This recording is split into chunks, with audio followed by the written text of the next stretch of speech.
Aujourd'hui, Consomag spécial prévention des incendies vous explique comment choisir et installer un détecteur automatique de fumée.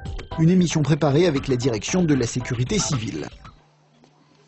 Aujourd'hui, les détecteurs de fumée ont une large place dans les rayons des magasins de bricolage. Cet outil de prévention des incendies domestiques devrait être prochainement obligatoire dans tous les logements.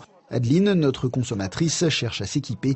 Comment choisir parmi les nombreux modèles? Alain Saint-Rat du Laboratoire National d'Essai est venu l'éclairer pour Consomag. Un détecteur de fumée, c'est un appareil qui réagit au dégagement de fumée produit lors d'un incendie en déclenchant un signal d'alarme très fort lorsque les concentrations de fumée dépassent un seuil prédéterminé. Est-ce nécessaire pour un particulier de s'équiper? Oui, c'est vraiment important parce que vous dormez, l'incendie se déclare, un signal d'alarme puissant se déclenche et vous pouvez réagir comme il faut.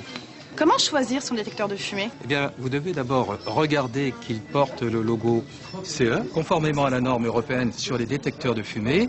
Par ailleurs, la marque NF est un gage de qualité supplémentaire. Combien coûte un détecteur de fumée? Cela varie de 10 à 80 euros.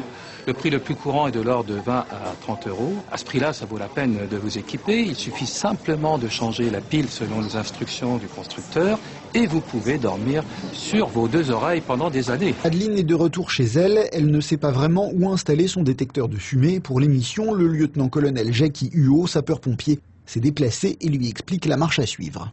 La fumée dégagée par les incendies monte toujours. En conséquence, il convient d'installer son détecteur, de préférence au plafond et idéalement au milieu de la pièce. J'en ai acheté un seul. Est-ce que cela va suffire? L'idéal, c'est d'en mettre un dans chaque chambre. Mais si vous ne pouvez en installer qu'un seul, mettez-le dans le couloir qui mène à ces chambres. Adeline monte installer le détecteur de fumée dans son couloir. La fixation ne nécessite que quelques vis et peut être facilement effectuée seule. J'ai installé un détecteur de fumée ici et j'aimerais avoir confirmation que je vais bien l'entendre de ma chambre, notamment quand je dors.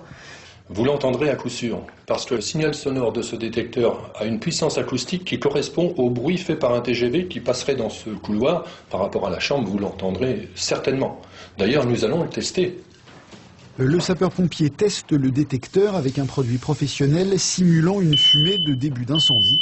Les faits ne tardent pas à se faire entendre. Maintenant que le détecteur est installé, j'ai plus à m'en préoccuper. Le détecteur ne nécessite aucun entretien particulier. Teste-le néanmoins en appuyant régulièrement sur le bouton situé sur celui-ci. Pour ce qui concerne le remplacement de la pile, effectuez-le lorsque l'appareil vous le signale au moyen d'un signal sonore. En revanche, n'installez pas de détecteur de fumée dans la salle de bain ni dans la cuisine. Pour quelle raison? La vapeur d'eau dans une salle de bain, les fumées de cuisson dans une cuisine risquent de déclencher inutilement le détecteur.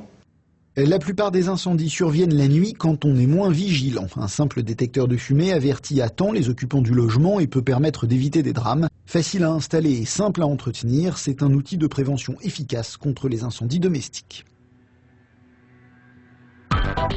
Retrouvez Consomag sur conso.net, le site de l'Institut national de la consommation.